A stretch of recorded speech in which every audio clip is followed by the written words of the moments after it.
大家好，欢迎来到海颐讲坛。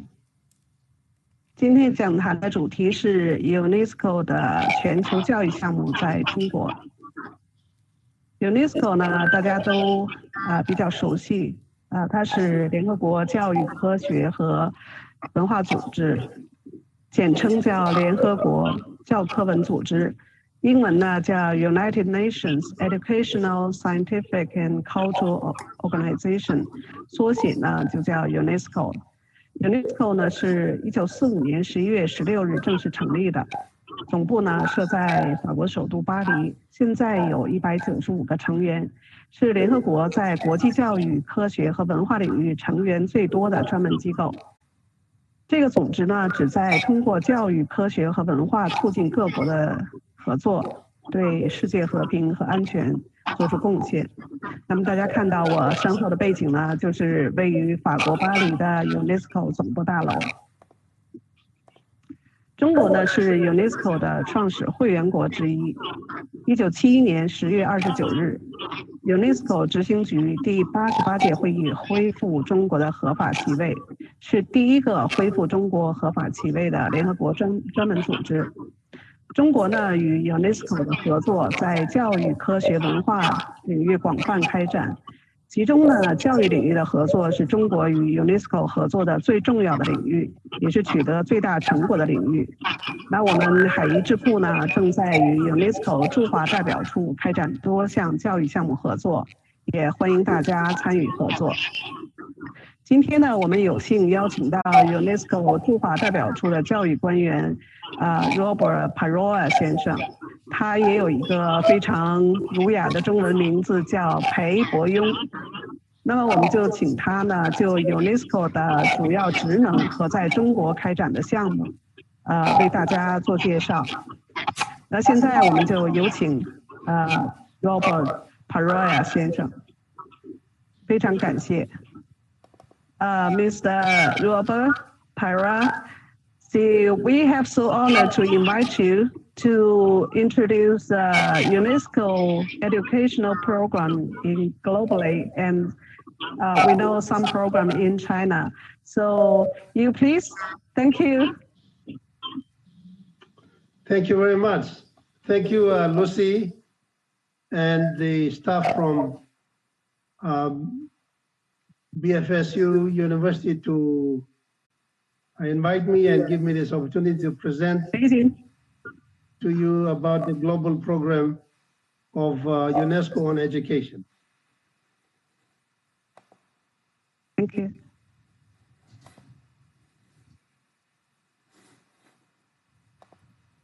Yeah, 要翻译一下。谢谢，也谢谢牛主任以及北外的员工邀请我来介绍联合国教科文组织教育项目在中国的发展现状。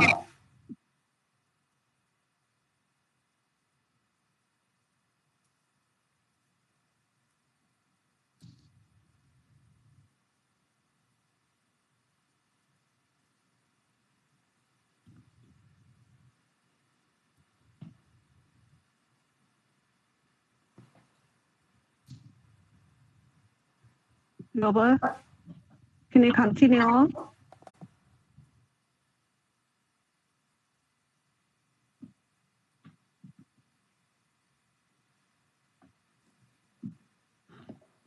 Yeah, Robert, can you continue? You can play your video, then you can, you can start your introduction. Yes, okay, good.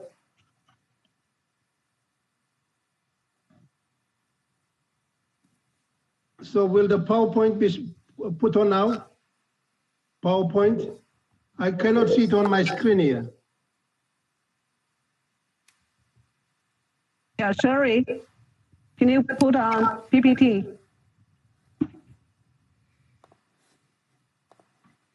Robert, we play video first. Okay, good. Okay, yeah, we can. 我们现在呢，先放一段视频，关于联合国教科文组织的全球教育项目，让这个大家先对这个项目呢有一个熟悉。由我们秘书来播放的一个视频。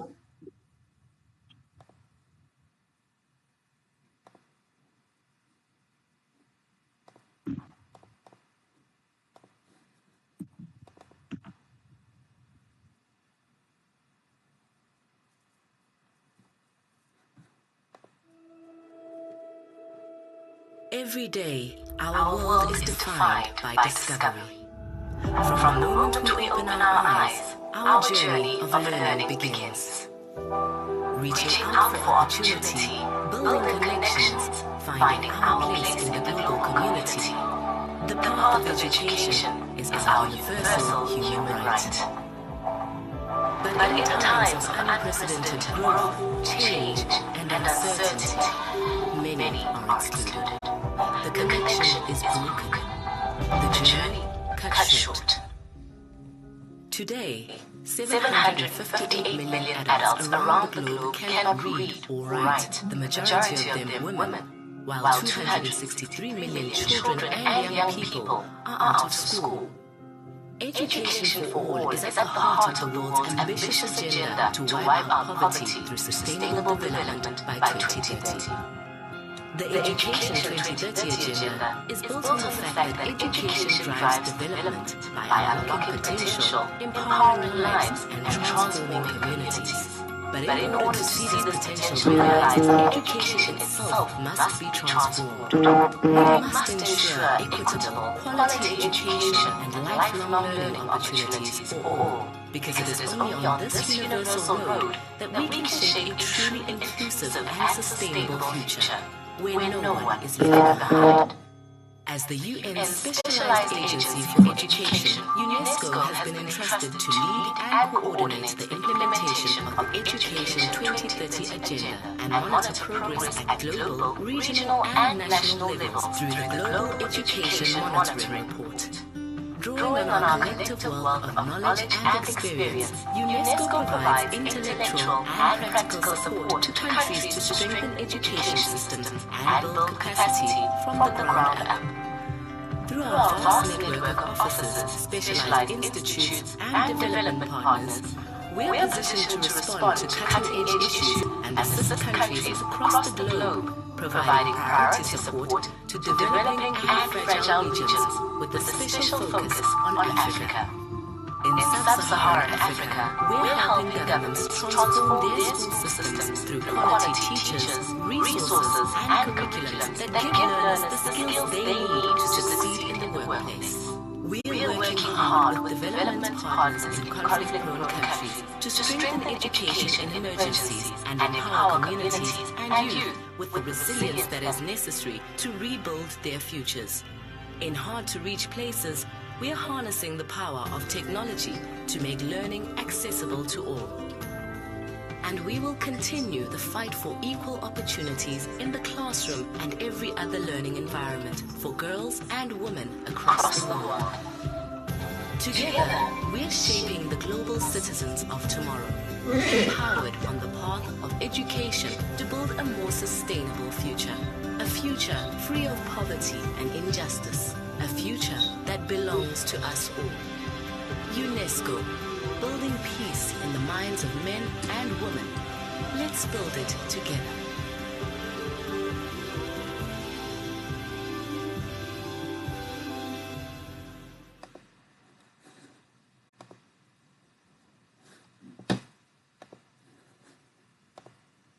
好，那通过这个视频，我们也了解了一些UNESCO 的项目在全球的教育项目。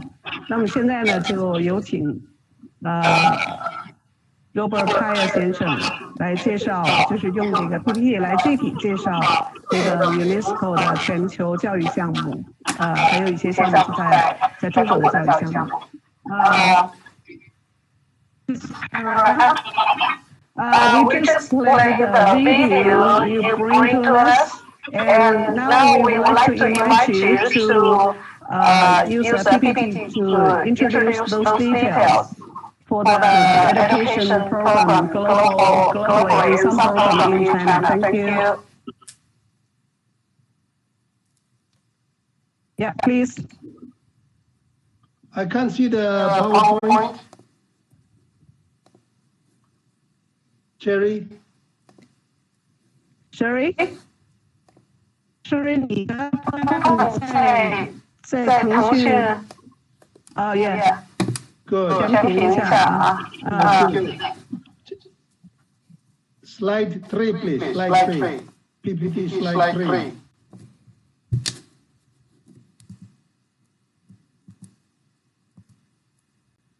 Yes, good. It's a great pleasure to present to you the participants. Good evening. Thank you, Lucy. Thank you all the team for preparing for this presentation on UNESCO's background on education program. As you all know, UNESCO is one of the oldest United Nations agencies in the United Nations system. It was established in 1946, straight after the Second World War. So the preamble, the first line of the UNESCO Constitution says this: since wars begin in the minds of men and women, it is in the minds of men and women that the defenses of peace must be constructed. UNESCO is one of also the specialized agencies in the United Nations system. We have a membership of 195 member states and 10 associate member countries. In the United Nations system, we have two types of agencies. The first is what we call the technical and specialized agencies. These are agencies that provide technical assistance to countries, member states. The second are what we call funding agencies, funding and program agencies. For example, UNDP, UNICEF, a few other agencies are funding agencies. When the United Nations system was created. So UNESCO, when the agencies are established and created, we have very specific mandates. So each of the agencies have very specific mandate. UNESCO, we have mandate in 5 areas that is mandated by the United Nations. Education, social and human science, cultural program, communication and information, and natural science or scientific program. So I will only focus today on the education program. We have global priorities for UNESCO, very sharp focus on Africa, and also promoting gender equality. So this is in a nutshell a brief history of UNESCO. We have also been given the global mandate in education. So I will explain the details of the education program in the following slides. Next slide, please. So essentially, the United Nations systems or agencies, including UNESCO, we perform some key functions globally. The first core function is on education related to policy, dialogue, and policy support to countries. We guide countries on education policies, and we also facilitate dialogue on education policy.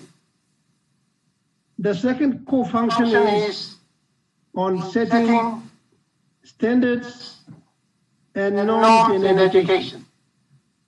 So we provide guidelines, policy guidelines, guidelines for planning in education, and many other programs that we provide. So setting standards in education system is one of the second core function that we perform.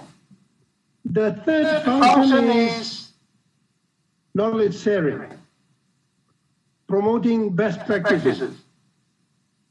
We share good practices on education with other countries, and also promote good models and good programs or practices in education models in teacher training, curriculum development, literacy, technical vocational education and training, etc. with other countries.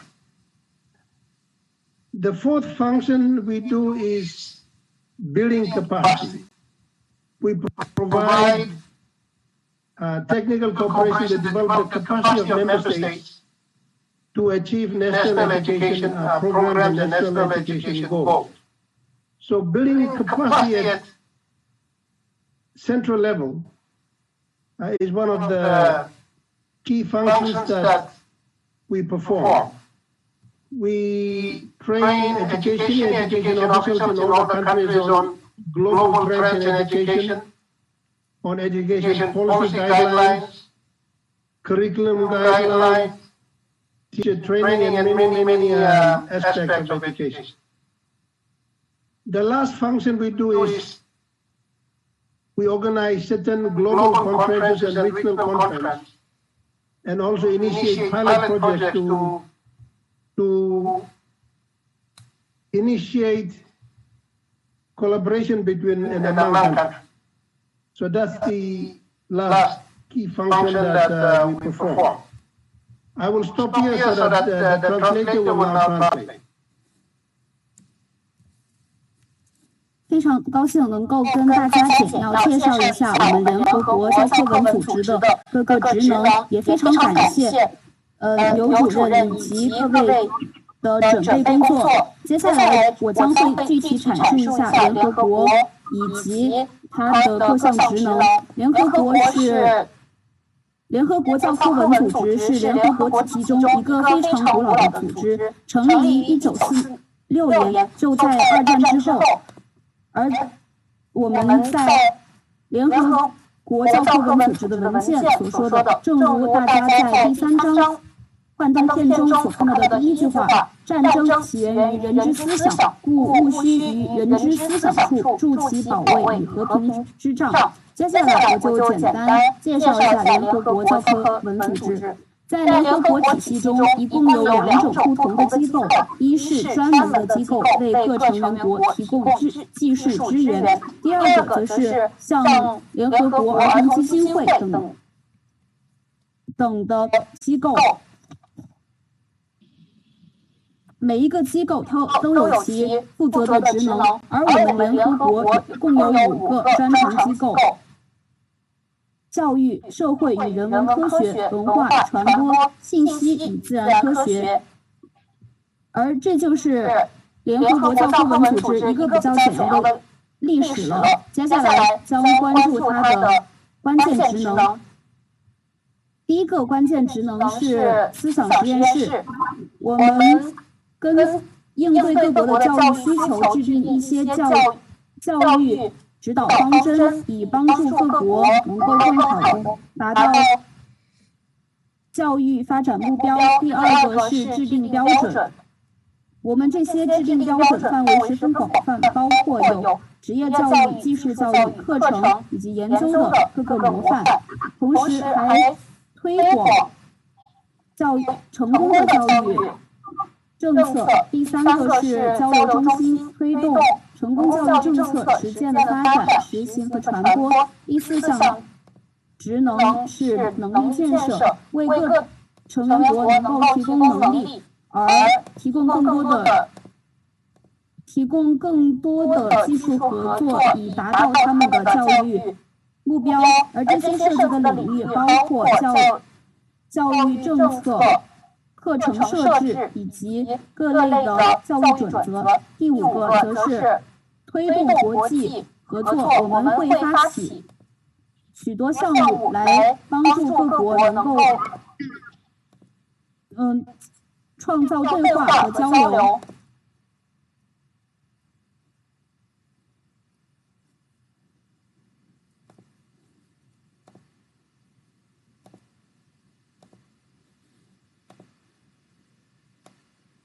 So the next slide, please.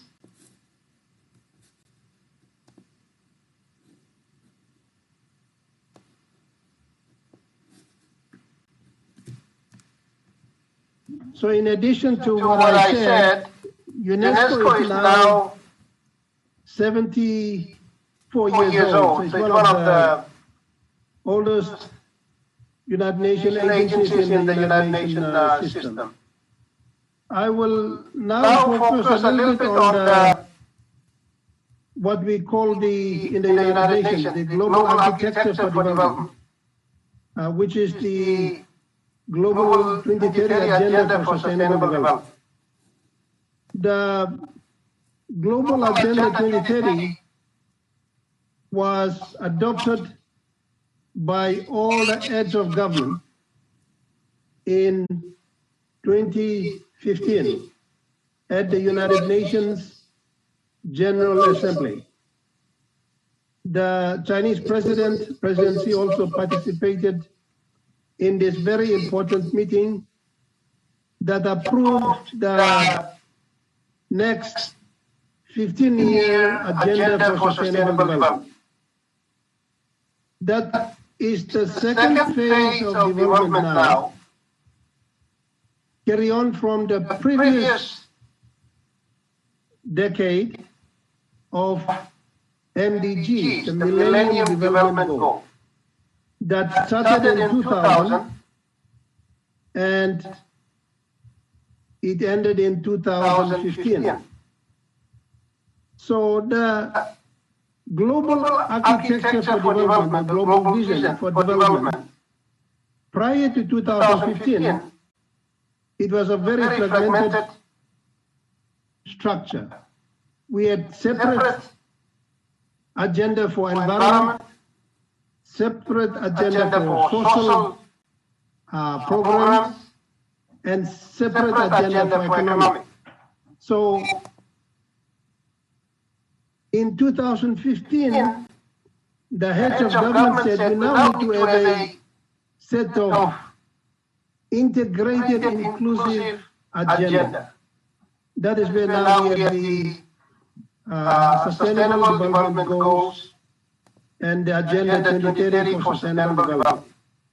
We have 17 goals that covers from poverty alleviation to partnerships, and it was adopted by the 193 member states of the United Nations, who have the prime responsibility to realize that. For education, we have quality education is goal number 4. And as you can see, for sustainable development, goal number 1 on poverty, the Chinese government has already achieved and is in the process of achieving this goal, and we, the United Nations system, are very, very happy to observe that, eradicating poverty. So as you can see, the strong commitment of the Chinese government in the Millennium Development Goal period, that then extended into the SDGs. And as you can see now, many of the goals by 2030, the United Nations system is anticipating that the Chinese government will meet or achieve the key targets that are being set. For the Sustainable Development Goals, each of the goals have some key targets and what we call to measure progress with indicators on all of the 17 SDGs.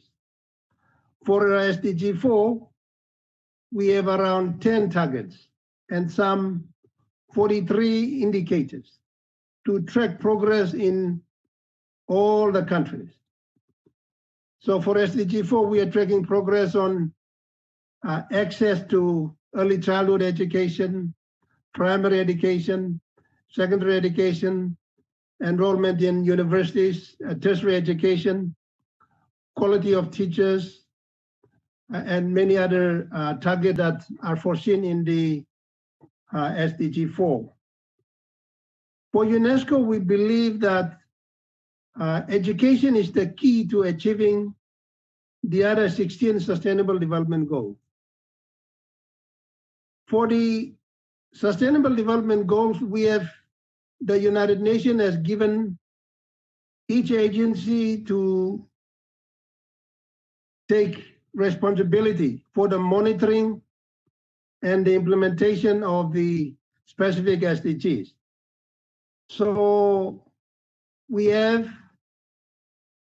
for SDG 4, UNESCO is what we call the custodian agency for SDG 4. So we are responsible for the monitoring in ensuring that every government prioritize and implement the key targets of SDG 4 as a key requirement for achieving quality education by 2030.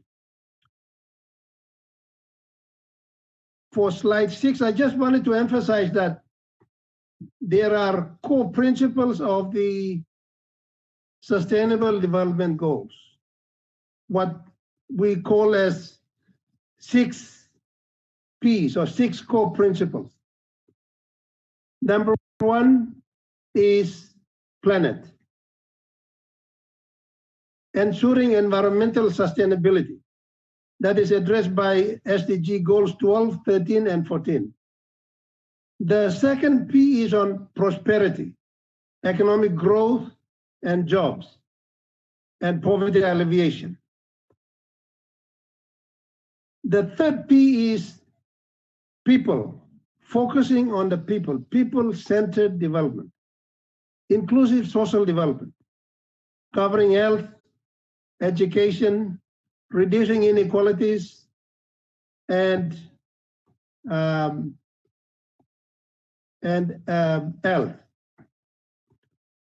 The fourth P is about peace, political participation, peace, and justice.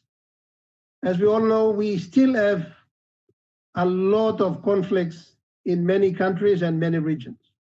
So peace must be the center of sustainable development. So that's the fourth P. The fifth P is about sustainable cities. We have a huge migration of population from rural areas to many of our big cities globally. So the cities must become the hub for sustainable development. So sustainable cities must be developed and established. The last P is about the partnerships for sustainable development. So these core principles are at the center of the Sustainable Development Goals and Agenda 2030. The United Nations have fully emphasized that the people must be at the center of sustainable development. So here you can see the environmental dimension, the social dimension, and the economic aspects are all integrated into one global agenda. The message is very clear by United Nations. Every government must now be committed to fully implementing the key targets. They must translate that into plans, policies, and strategies to ensure that all the 17 SDGs must be fully implemented and achieved by 2030, the targets. Slide number 7, I just wanted to show you that this is the Chinese government's national plan on implementation of SDG and the 2030 agenda for sustainable development. Slide 7. Yes, that's the one. Go back. Yeah, that's the one. So that's the slide 7 on China's commitment to SDGs. Yeah, that's the one. So this is the key strategic plan for Chinese government to respond to the global agenda for sustainable development, the SDGs. The good news now I wanted to inform you participants is that we now have every government in the world have now developed national plan and national strategies to implement the SDGs, including, of course, SDG 4. So I just put down here the recently released document of the Chinese government, the Chinese Education Modernization Strategy 2035. The Education Modernization Strategy incorporates and integrates all the Sustainable Development Goal 4 priorities. SDG 4 has around 10 targets, some key targets that every government had to implement. And the Chinese government has incorporated this in the Chinese Education Modernization Strategy 2035. In addition, the Chinese government has also incorporated the SDG 4 targets in and priorities in the 14th five-year plan that is under preparation now, 2021-2025. For us, the United Nations, we have also developed what is called the United Nations Sustainable Development Cooperation Framework, UNSDCF.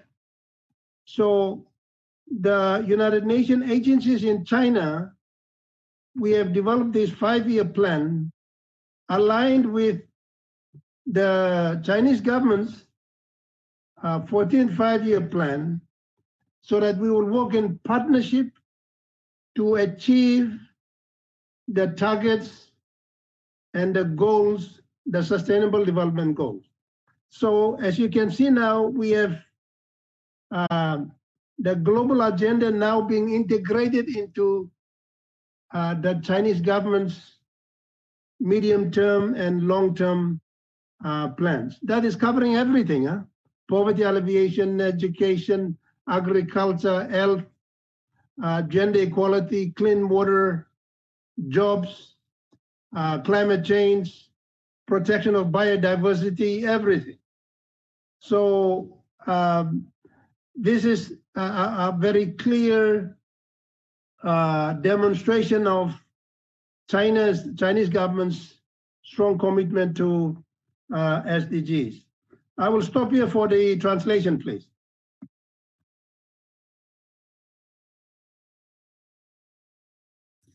正如我之前所说的，联合国教科文组织已经有74年的历史了，非常悠久。而我接下来所要讲的内容就是2030年可持续发展议程，而这个是在2015年的时候在联大通过的。当时中国国家主席也参加了这一重要的会议，在会上我们就讨论了在接下来15年所应该完成的议程。之前我们已经完成了千年发展目标，当时所有的全球都是一个比较分散的制度，对于经济、资源以及环境都有其分开的议程。而到了2015年，我们就决定要制造一套完整的议程。那么也就是现在所议程共有17项目标，从减贫到合作伙伴关系，而这是联合国193个成员国所共同通过的。现在需要各成员国实现这17项可持续发展目标。教育就是在第4项，中国在第1项，也就是减贫中已经做了非常大的努力，联合国也乐于看到中国的行动。现在我们也已经看到了中国对于实现无论是千年发展目标还是可持续发展目标都是有很大的决心的。联合国也非常期待中国能够按时完成目标。在每一个目标的时候，我们都有一些关键指标或者关键的目标，而第4项也就是关于教育的这方面共有10个关键目标及43个关键指标，各国都需要做出努力，包括初中、高中、高等教育以及让教师变得更好。在联合国系统中，联合国教科文组织就是负责监测各国实施这一目标的机构。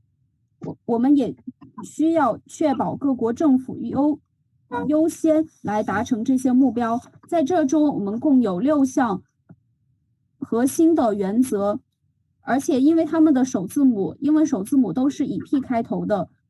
第1项是地球，我们需要保持环境可持续性。第2项是繁荣、包容、可持续发展。第3项是人，我们需要制定以人为本的发展策略，因为人就是我们实现各项目标的中心。第4项和平，确保和平公正。世界上还有许多国家和地区都处于冲突之中，所以和平也是重中之重。第5项，可持续发展城市。现在有许多人从农村迁移到城市，所以说我们也需要建造发展可持续城市。第6项，合作伙伴关系。合作伙伴关系也是非常重要的一项环节，涉及到各国之间的合作。那么现在我们就将这所有的各国不同的议程整合到一起，形成了可持续发展目标。比如说，我们需要监督各国政府来实行这些政策，以及设计一个全国的计划、政策以及战略，来在2030年的时候完成这些目标。接下来的则就是讲一讲中国在实现这方面所做的一些计划。中国在2035年中国现代教育现代化2035年中则整合了许多部分的目标。中国政府也在努力实现这些，同时中国政府在“14·5”计划中也会继续涵盖这一方面，而联合国也通过了可持续发展合作协议合作框架。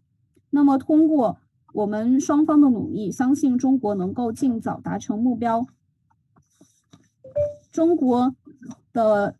国教育现代化2035年中涵盖了许多范围、许多内容，同时也将其并入了中国中长期计划中，包括教育、农业、工作、气候变化、保护生物多样性中。从这我们也看出了中国对于履行其承诺的决心。Thank you. Slide 9, please. Slide 9. So here I'm just going to focus a little bit more on what UNESCO is doing on education in many countries. So this is a slide that shows the Ancient Declaration and the Global Framework for Action on Education and SDG 4. We have this in a document for the ministries of education in all the countries to follow. And as you can see here, we call it Ancient Declaration and the Framework for Action. So there are 5 key areas that we focus on education globally. One is we're looking at access to education. How many young children and people are going to education? That's very important. The second dimension is on equity in education. The third dimension is on inclusion, whether the education systems exclude any populations, marginalized populations, etc., etc. So we look at inclusiveness of the education systems. The fourth dimension is on the quality of education. It's a very important aspect. What are the students and our children learning, and what are the skills and knowledge they've acquired, the quality of education, and are they able to master those skills? The fifth dimension is the aspect on the lifelong learning process, which I will touch a little bit of that. So these are basically the 5 key pillars that we have captured in the global framework for action on education. The global movement for education started in the 1990s. We call it the Johntian Framework for Action. In 2000, we call it the Dakar Framework for Action. And now in 2015, we have the 2030 Framework for Action. And I wanted to inform you, the Chinese audience, that Chinese government has been fully implementing the global priorities and frameworks that we have urged every country to do. So by 2012, Chinese government has achieved universal basic education, primary and secondary, which many other countries are still struggling to achieve that. So as you can see, with the leadership and partnership of the Chinese government and UNESCO through Education for All movement, and now we're on 2030, and the Johntian process, those global movement in education has resulted in Chinese government fully implementing the education reform to ensure that every child goes to school and have a good quality education. So this is the key aspect of this slide. So the framework is now being translated or incorporated in all the education policies and plans and strategies by the ministries of education in every country. For us, UNESCO, we are simply monitoring how that is being done, and we also provide policy dialogue, capacity development, and setting of good practices. On slide 10, please, next slide. Next slide. Slide 10. So this slide is talking about we still have global education challenges that UNESCO is constantly working with governments to address it. You can see that we have shortage of teachers is a big issue, critical shortage of teachers in many countries. We still have 758 million adults and youth that lack literacy skills, of which 2/3 are women. They're unable to read and write, functional literacy, and arithmetic. We still have challenges in many countries that do not have basic infrastructure for classrooms and learning environment. So that's another big challenge. We also have 200 million plus children and youth still are out of school. They're not in the formal system. So this is a global education challenge that we are constantly trying to address. We also have problems with youth unemployment in many countries. We also have many of the students in many conflicts. They are not in school because of wars and fighting going on in many countries, displaced children. So they are unable to get, so these are some of the global education challenges that we have. Quality of education is also another very big challenge that we have. So these are the global challenges that UNESCO is exercising the leadership to work with government to address them. Next slide, please.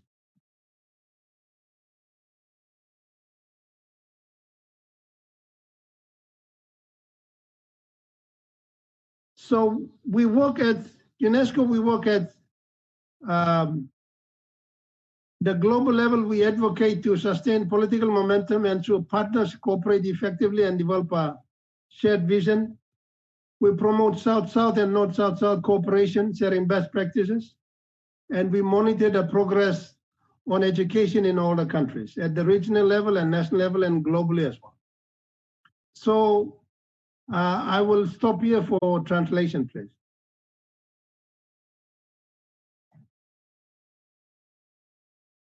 而我们主要关注的有5个关键领域：一是希望来看年轻人是否有接受教育的机会；二是公平教育；三包容，要看教育体系是否囊括所有人在内，特别是那些边缘群体；第四，优质教育，我们需要看学生是否学到了多少知识，以及他们是如何掌握这些技能的。第五，终身学习，我稍会会再讲一下终身学习。教育行动框架共分为3个阶段，第一是在1999年，第二是在2000年，第三则是2015年通过的仁川宣言。而我想要强调的是，中国政府在这方面做得特别好，以充分的融入进去，想要达成其目标。而我们联合国教科文组织也在这方面起到表率作用，通过与政府的合作来保证所有的孩子都有学上，能够接受到优质教育。现在我们也推动各国政府将这些框架转化为各国的政策计划以及战略，来更好的实施。我们教科文组织所做的工作则是监测、提供对话以及能力建设方面的建议。我们现在仍在教育方面面临许多挑战。第一，也是有许多的教育缺口。第二，7亿多人仍然是文盲，2/3的就是女性。第三，则是2亿多人因为各种各样的原因而没有上学。第四，教育问题。第五，是冲突对于教育的影响。现在许多儿童因为冲突或者战争而变得流离失所，也因为如此没有学上。优质教育同样是也非常重要的议题。我同时在讲的就是联合国教科文组织在各级的协调，我们努力推动政治上的合作，保证所有的合作伙伴有效合作，共享愿景，推动南北合作，分享最佳实践，以及在监测各国在实现可持续发展目标上所做的努力。Thank you. Slide 12, please. Slide 12.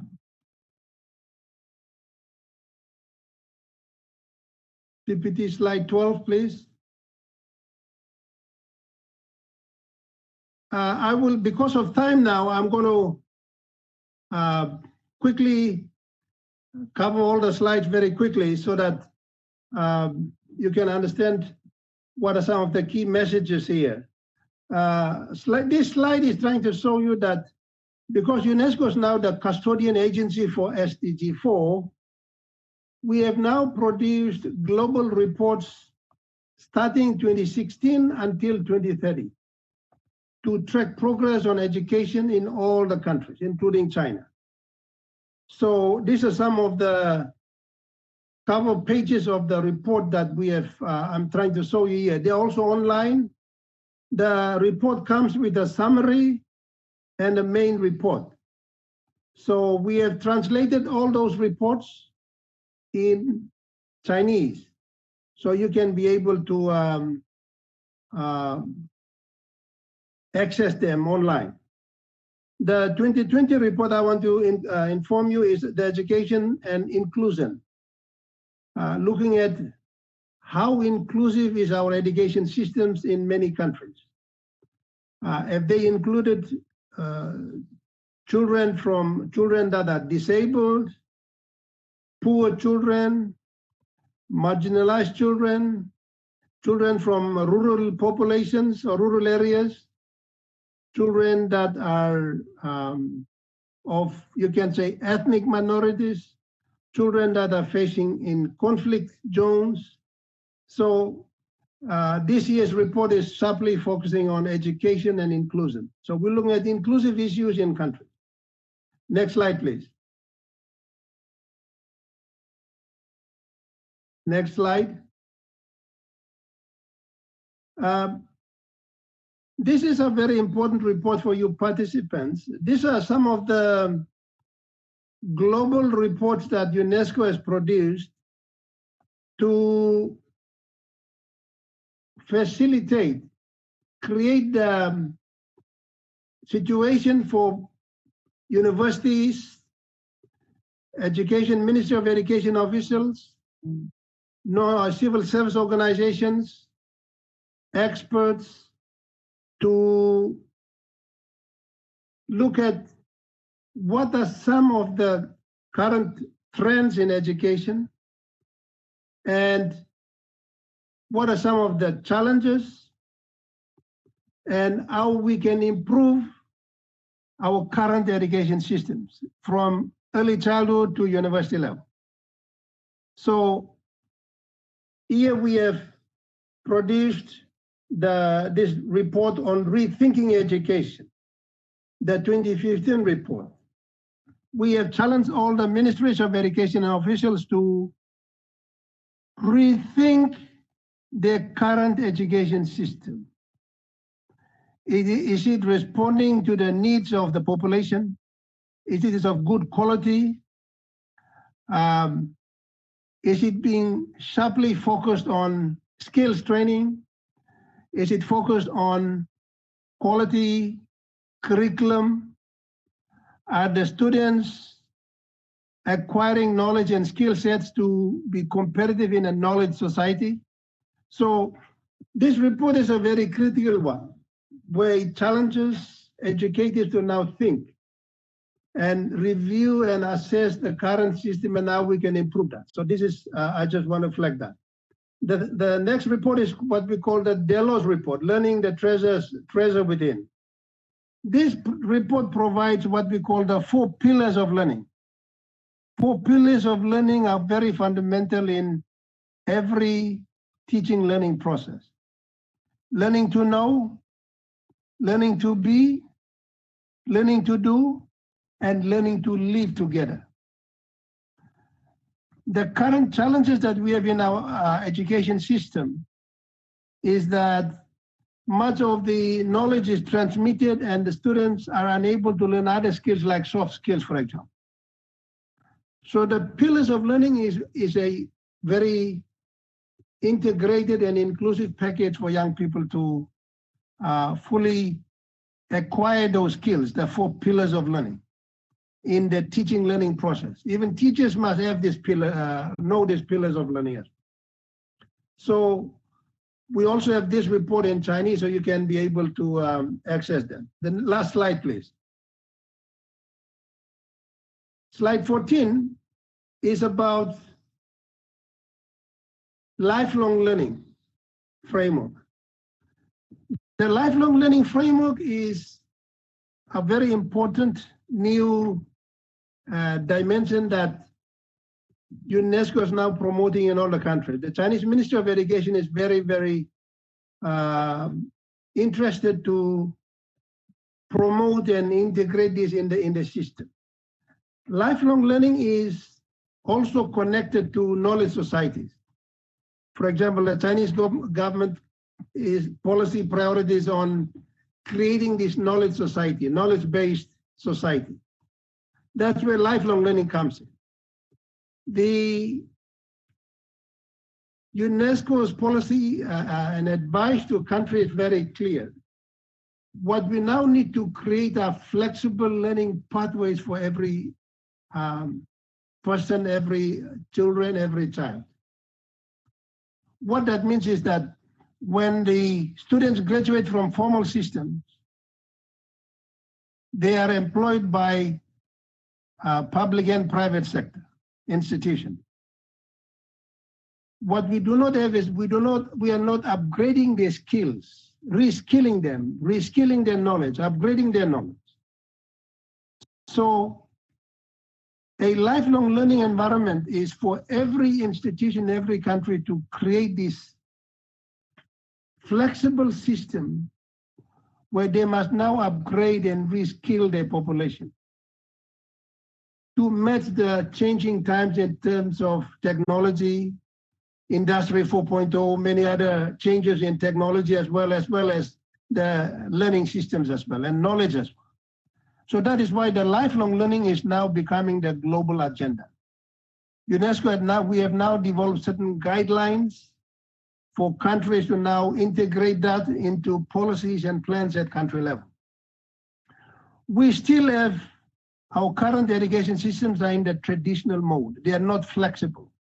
They are unable to allow young people to go back to universities to upgrade their skills, learning new things, new technology, new innovative programs.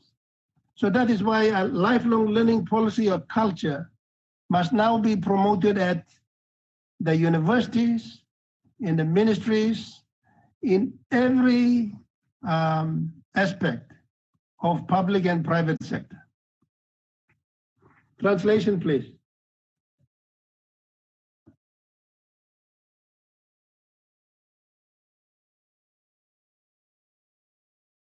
由于时间关系，我就简单的介绍一下我的 PPT， 更好的传递信息。联合国教科文组织在2016年到2030年之间都会发布一系列报告，以此来查看各国在这方面所做的努力。而这些报告都是大家能够在网上查到的，也已经翻译成中文了，所以大家可以阅读一下。2020年报告主要讲的是包容教育，而这包容的意思就是说，教育机构是否能够囊括所有人群，包括残疾、贫困、边缘、来自农村地区的少数民族以及这些儿童是否能够接受到教育。还有几份非常重要的报告，就是2015年所发布的反思教育向全球共同利益的理念转变。这些报告凝聚了大学专家、民间组织、各国教育部的智慧。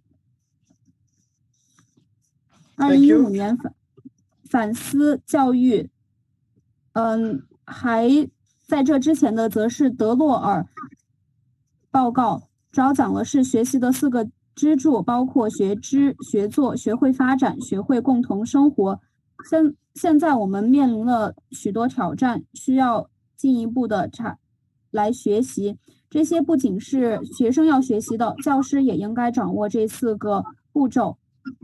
最后一个则是终身学习框架。现在我们联合国教科文组织就一直在推崇终身学习框架，这就指的是当一个学生毕业之后，他工作了，那么可能需要回到大学再来继续学习，而我们现在所推崇的终身学习框架就是来支持各方面的认证，以帮助学生更好适应在新时代中科技技术上的转变。我们也在推动它进入各国的议程之中。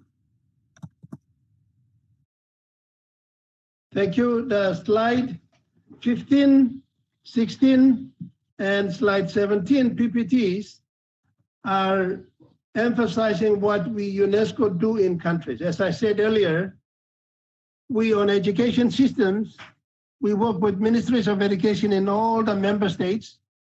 We have 195 member states of UNESCO. All the ministries of education, we work with them to provide policy advice and dialogue with countries. We support them, provide technical assistance on capacity building, setting good practices in education programs and projects, and knowledge sharing function. We share good models and share good practices with other countries. So I think slide 15, 16, and 17 is basically talking about what I just mentioned earlier, about policy advice, capacity development, setting standards, and setting good practices. Translator, please.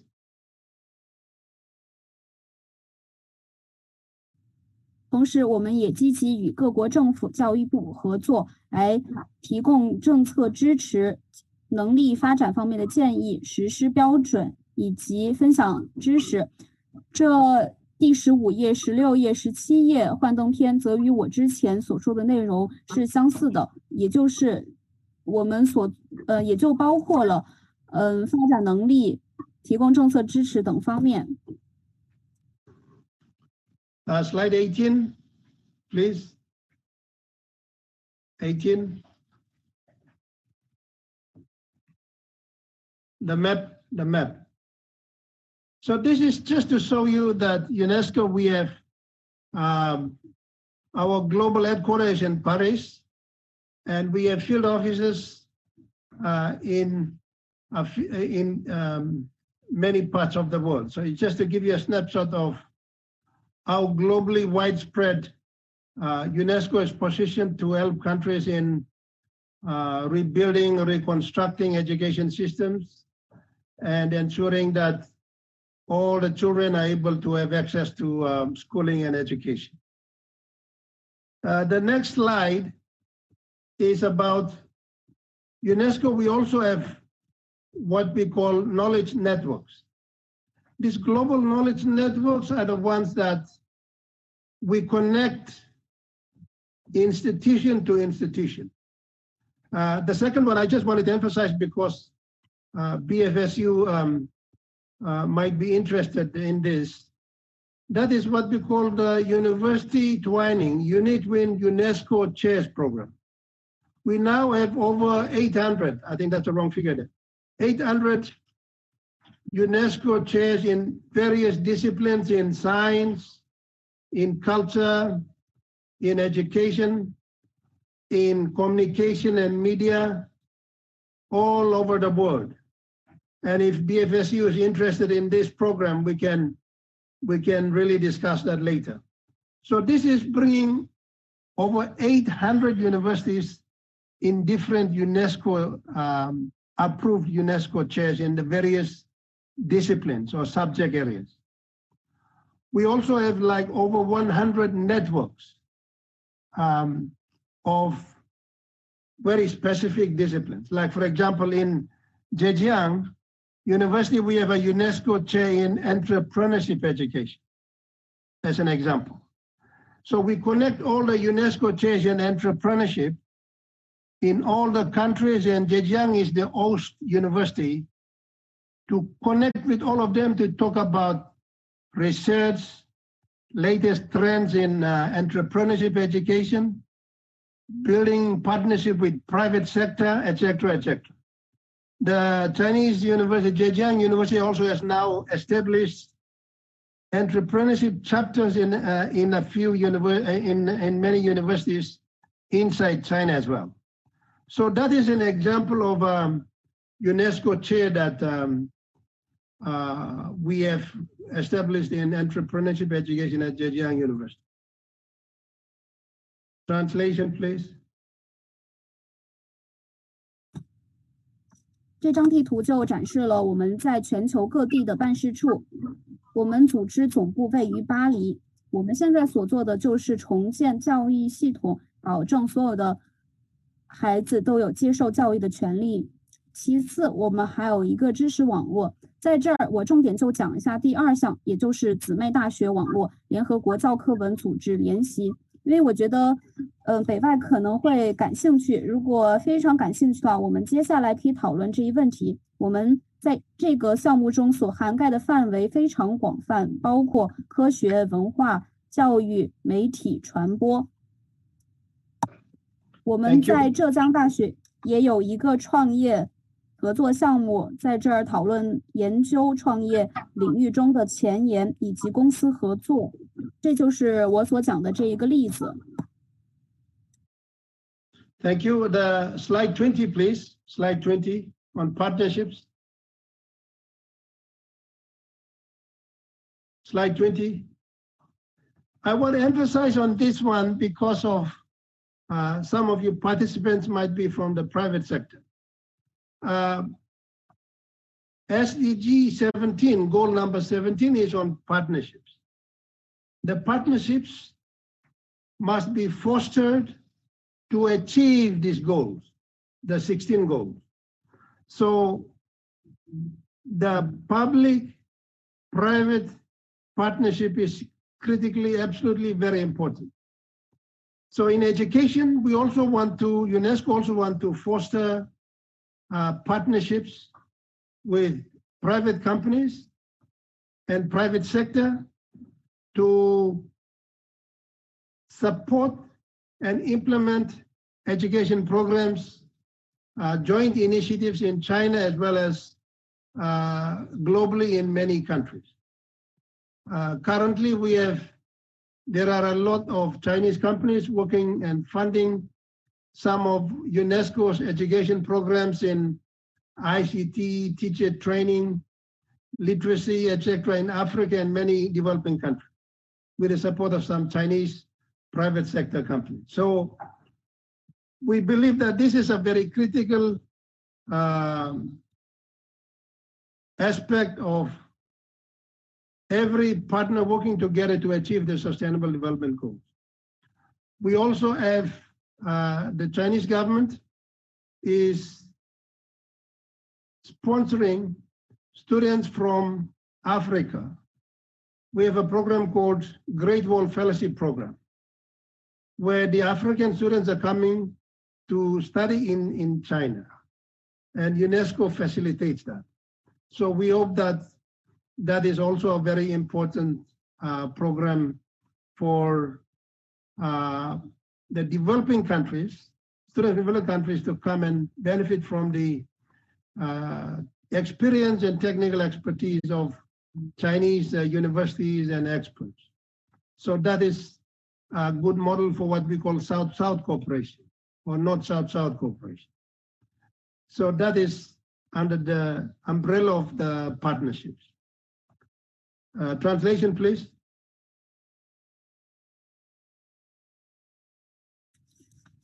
我们强调必须要合作，才能够实现我们其他的16项可持续发展目标，也要推动公司合作。联合国教科文组织希望同更多的民营企业合作，来更好地支持教育项目在中国乃至全世界范围的展开。现在得益于许多中国私企的帮助，我们也能够造福非洲。所以我认为合作伙伴关系是一个非常重要的层面。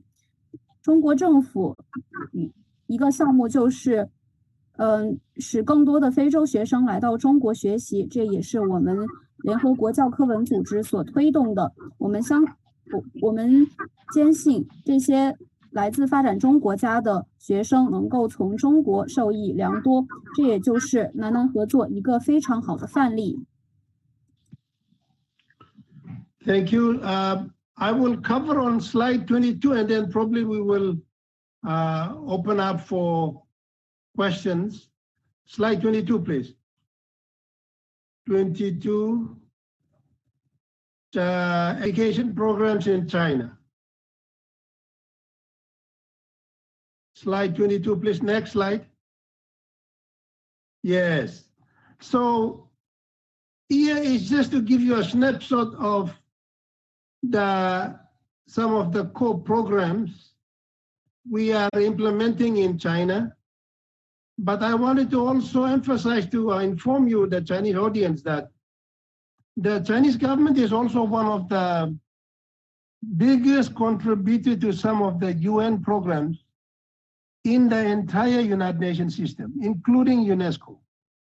So I really want to thank the Chinese government and the people for the strong commitment and dedication to support us, the United Nations systems, to support other developing countries that are lagging behind, especially in Africa.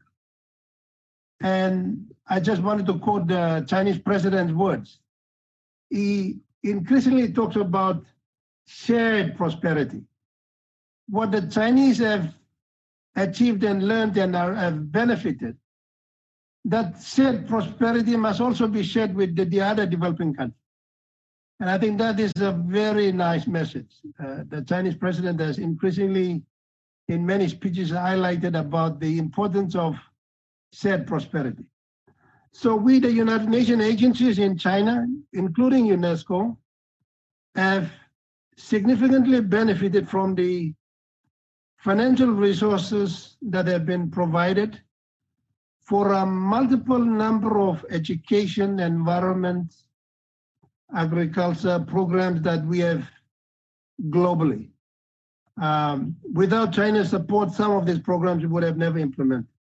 So as you can see on education, these are some of the snapshots of programs that we have implemented or we have jointly partnered with Chinese government and are currently implementing, that covers from early childhood all the way to higher education.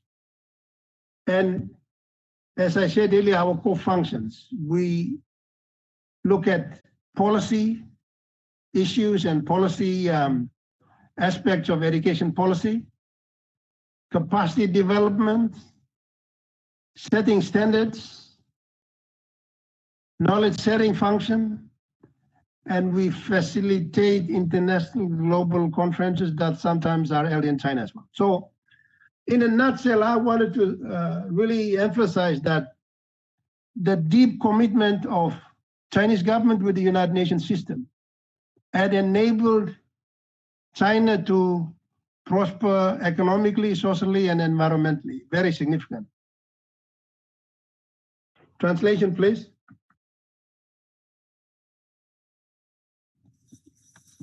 中国是包括联合国教科文组织在内的联合国体系中最大的贡献者之一。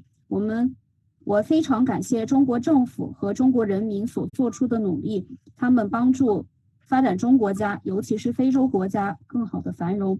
中国国家主席习近平多次强调要共享繁荣，我也认为这是一个非常好的向世界传递的信息。联合国各个机构也从中国对于其教育、环境、农业项目的资金中获益良多。没有中国的支持，我们可能很难完成我们的目标。现在我们在教育所涵盖的内容是从学前教育到高等教育的。总之，我想说的就是非常感谢中国政府对于联合国所做的一切。Thank you. I think we have just come to the end of the presentation. The slide 22, 23, and 24 are on our UNESCO's culture program, which is one of the biggest programs that we have. So I just wanted to share with you some of the projects that are being implemented inside China. We now have almost 52 UNESCO World Heritage Sites here in China. And it's now even going up to 54, I'm told, from our UNESCO headquarters. So you can see that China's strong commitment to cultural programs, cultural diversity is also very, very strong. And these are two slides just to show you some of the work done by our culture department. And probably in our next session, I will get my colleague from the culture department to come and speak to you about UNESCO's culture program globally and also in China.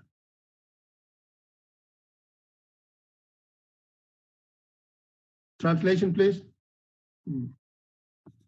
中国现在有52项世界记忆遗产名录，很快这将增加到54项。这两张幻灯片所主要讲的就是联合国教科文组织文化项目在中国的发展情况。接下来，我也非常希望我在文化部门的同事能够和大家分享一下我们文化部门在这方面所做的一切。We have also some of that's the end of our presentation. The references are there. You can also reference them. Some documents are also in Chinese. You can also access our website. You can also, all the multimedia, social media platforms, we have the links there. So you can join anytime to catch up with some of our UNESCO's education programs and also culture program and many other programs of UNESCO. I really thank you for your time in listening to my presentation. Thank you very much.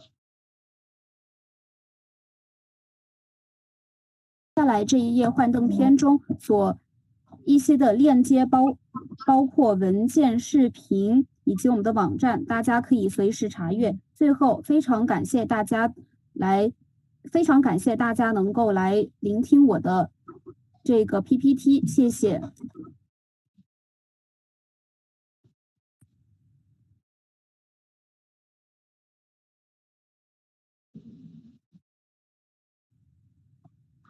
好，谢谢 ，Thank you, Robert Pereira, thank you so much.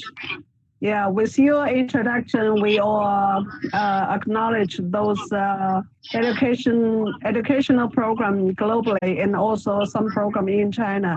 With BFSU and our HAIYI Institute, we will have a good cooperation to promote more UNESCO educational program in China.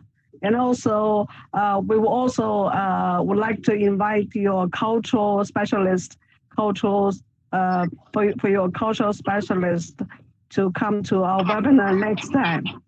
Yes, she will. Thank you very much. Yeah. 我们今天呢，这个因为有这个叫裴伯庸先生，因为他的中文名字，他介绍了，基本介绍了UNESCO 的教育项目在中国的教育项目。那么呢，也有一些在这个就是整个全球的UNESCO 开展的全球项目呢，很多项目并没有在中国实现。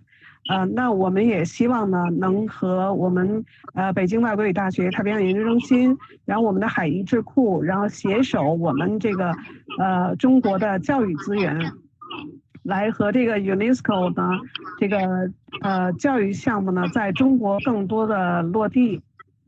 那么现在看一下大家有没有问题？Before Q&A. Robert, can you introduce, you said the China Educational Program Center in China. Yeah, you have some centers in China for education program, like the Foundation Center. What they are doing? Thank you. We have a few centers. We have the oldest one is at the Beijing Normal University.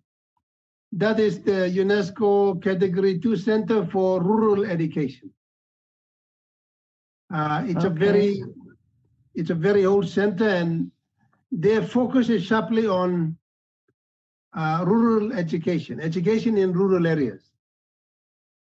So we have collaborated on things like research, on policy dialogue, global conferences and regional conferences, which is targeted at rural education.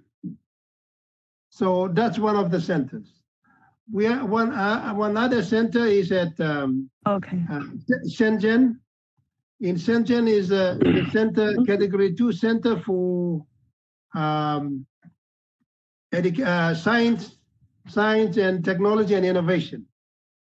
That is a very new center established recently, well, not new, in 2016, 2017. So that center is basically promoting, the center itself is called Higher Education and Innovation. So they focus primarily on innovation and technology as well as higher education issues. We have a new center which is slowly being established is in Shanghai Normal University. That will be catered for teacher training globally. So we will focus on, which is one of the most, it will be a unique center because we do not have a center focused on teacher training globally. So, so this is, we also then, in addition to that, we have a new center in Hainan Island that will focus on a knowledge network called UNESCO Associated Schools. But that's a very new center and it's not up and running yet. So we hope that they invited me there. So we will go to see how we can establish that center in Hainan Island, where you are right now, Lucy. Yeah, I'm in Hainan now. Yeah. The others, as you know, we have UNESCO chairs on various disciplines. In science and technology, on water, all the disciplines of UNESCO. We also have UNESCO chairs in culture. We have UNESCO in the education-related topics as well. So I can send you the list if you want to take a look at the list. We also have a knowledge network of TVET, Technical Vocational Education and Training, TVET. We have Chinese TVET institutions that are now linked to the global network of TVET institutions of excellence, we call it. So that is looking primarily at technical and vocational education and training. So these centers and UNESCO chairs in many universities, in Tsinghua University, Peking, many other big universities in China, are really becoming the hub for university lecturers to discuss trends and research papers and many other issues that they are engaged in. So UNESCO, we just simply do the connection, you see, under the auspices of UNESCO. Yeah. So that is, it's a very successful program, as I mentioned in my presentation. We now have over 800 UNESCO chairs. It's a very successful program. So if BFSU is interested, we would be very happy to discuss with you. I can send you all the information on the criteria and everything, and even samples of UNESCO chair application. Yes, yeah. We are very much keen to cooperate together on this one and this. Yeah, because that gives you that can give you the platform to collaborate with universities and institutions globally. So it gives you the global platform. Yes, yes. Like the UNESCO, like the UNESCO chair in entrepreneurship studies at Zhejiang. They are now linked to some 80 universities worldwide in entrepreneurship educations. Yes, yes, yes. Yeah. That's an example. Yeah. We'll find out what particular training for our university includes the global university training program. Your voice is breaking. Your voice is breaking. I can't hear. I can't hear. How about now? Are we fine now? Maybe Sherry can. Sherry, can you explain to me what Lucy is saying, because I can't hear.